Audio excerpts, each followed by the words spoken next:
Well, hello there, I'm Jordi from JorDinner and welcome to a new episode.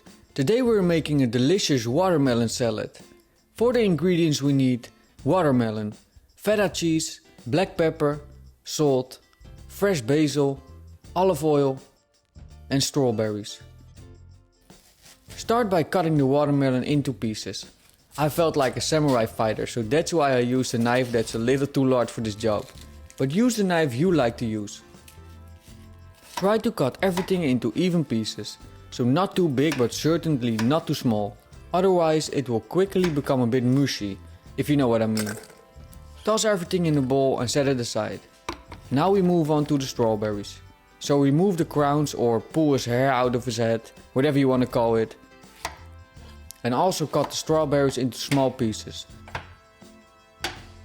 So again, not too big and not too small.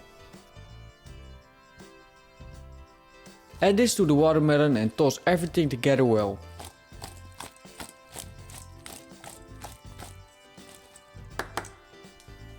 My dog was begging for a piece of watermelon, so I just had to give him one.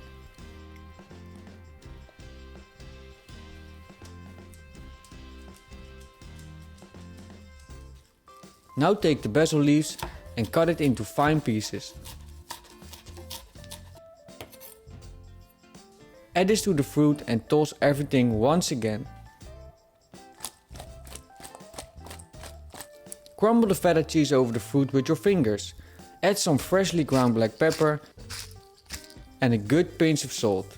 Yes, believe me, salt is really necessary in this dish. Finally, add 2 tablespoons of good extra virgin olive oil and yes, you guessed it, toss everything together for the last time. Throw everything in a nice bowl, because what looks nice is also tastier.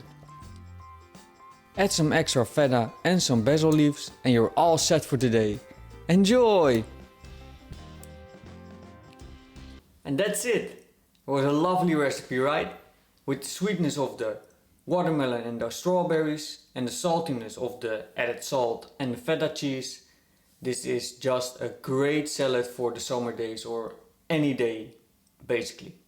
But, of course, I want to thank you for watching. Enjoy baking and cooking. Let me know down in the comments what you want to see next. And I'll see you in the next video.